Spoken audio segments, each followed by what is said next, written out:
और बात देखिए रिफॉर्म्स की और पॉलिसीज की है, अगर हम अब भी नहीं बदलेंगे अपना किबला तो फिर कब बदलेंगे। आपको मालूम है इस वक्त बांग्लादेश अपना 50 साल जश्न मना रहा है और वो चीख चीख को कर सारी दुनिया को बता रहा है कि वो पाकिस्तान से कितना आगे निकल गया है। पूरा रीजन हमसे आगे निकल रहा है, दुनिया हमसे आगे जा रही है। तो वो काम जो दहाइयों से नहीं किया गया, यानी स्ट्रक्चरल रिफॉर्म्स, मईशत की रुख को ठीक करना, बुनियादी तब्दीलियां करना, वो मसाइल जिनकी वजह से हम हर 5वें साल फिर जाके IMF के दरवाजे पर पहुंचते हैं ताकि दोबारा से हम वहां ना जाएं, तो क्या वो किया जा रहा है? अभी तक नहीं किया जा रहा। और ये वो चैलेंज है जो नए फाइनेंस मिनिस्टर को भी दरपेश होगा और पूरी हुकूमत को भी दरपेश है।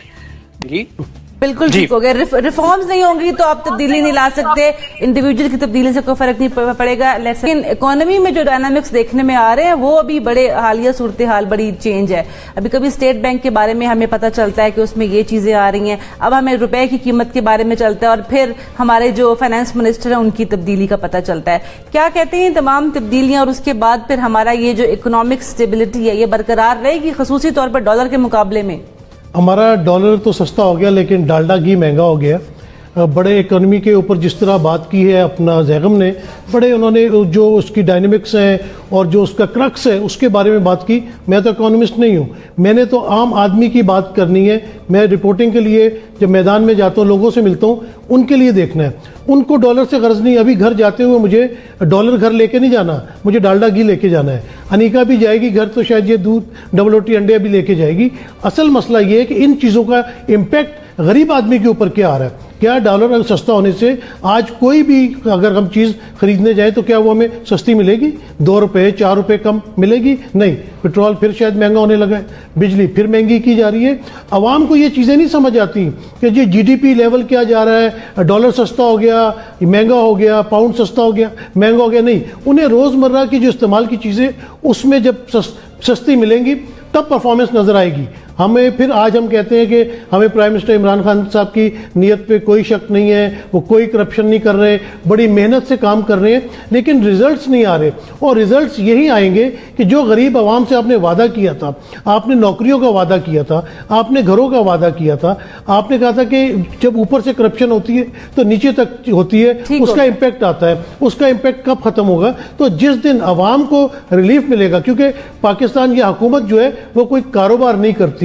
उसका ये होता है कि एक्सपोर्ट्स बढ़ाए ताकि ज़र मुबादला वहाँ से आए, या टैक्स कलेक्शन। तो जिस दिन हमने देखा कि पाकिस्तान में टैक्स कलेक्शन बहुत ज़्यादा बेहतर हो गई है, हमारे एक्सपोर्ट्स बढ़ गए हैं, हमारे ज़र मुबादला ज़्यादा आ रहा है और आवाम को रिलीफ मिल रहा है, तो उस दिन तब्दीली, उस दिन इंडिकेटर का पता चलेगा। ये चीज़ें आगे पीछे होती रहे, आम आवाम को इससे कोई।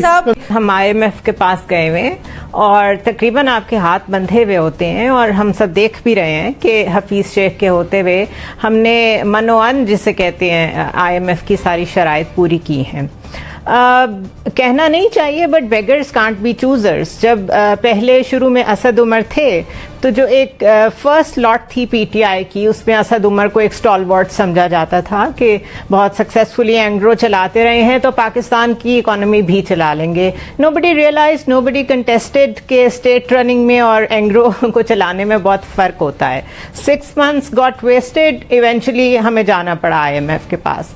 उसके बाद IMF की शराइत पूरी करते हुए ही हमने स्टेट बैंक के ऊपर रजा बाकिर रखा जो कि IMF के ही नुमाइंदे हैं और हफीज शेख को बुलाया। और हफीज शेख हम सबके फेवरेट्स हैं, जरदारी दौर में भी रह चुके हैं। So I don't blame PTI government for that. So सारी चीजें IMF के इर्द गिर्द, और आपकी कैपेसिटी जब है ही नहीं खुद डिसीजन मेकिंग की, खुद पॉलिसीज बनाने की, तो फिर आप जो मर्जी लोग ले आए, डायरेक्शन नहीं समझ आएगी। सो फार आपकी इकोनॉमी की सिंगल लाइन पॉलिसी ब्रीफ क्या है, मुझे वो समझ नहीं आया। बड़े बड़े प्रोजेक्ट्स का ऐलान होता रहा है और कुछ इनिशिएट भी हो गए हैं, कल हम उस पर भी बात कर रहे थे कि it's too little too late. लेकिन इकोनॉमी की डायरेक्शन किधर जा रही है? आप डेट सर्विसिंग की बात करते हैं, दैट इज एग्रीएबल कि आपके ऊपर पिछली गवर्नमेंट का बोझ बहुत ज्यादा था, लेकिन बहरहाल 3 years डाउन द रोड अगर सिविल अनरेस्ट है, लोगों को चीजें नहीं मिल रही, बड़ी बुनियादी चीजें नहीं मिल रही, बहुत महंगाई हो गई है, तो क्वेश्चन तो गवर्नमेंट से ही होगा ना, कोविड और नो कोविड, पूरी दुनिया इसी तरह सर्वाइव कर रही है। So Hamad Azhar is just going to be a new face. Policy में आपको कोई चेंज नहीं नजर आएगा और पॉलिसी मुझे नजर ही नहीं आ रही। इससे पहले पंजाब के अंदर जो सबसे बड़ा सूबा है जिसके अंदर आपने अपनी कारकर्दगी दिखानी थी, जो आपका बेसिकली गढ़ होना चाहिए था, तमाम की तमाम तवज्जो का मरकूज आपको कर लेनी चाहिए थी पंजाब की तरफ, वहां हम लोगों ने कितने चीफ सेक्रेटरी तब्दील होते हुए देखे, कितने आईजी तब्दील होते हुए देखे, 6 और 7 अराउंड आईजी तब्दील हुए।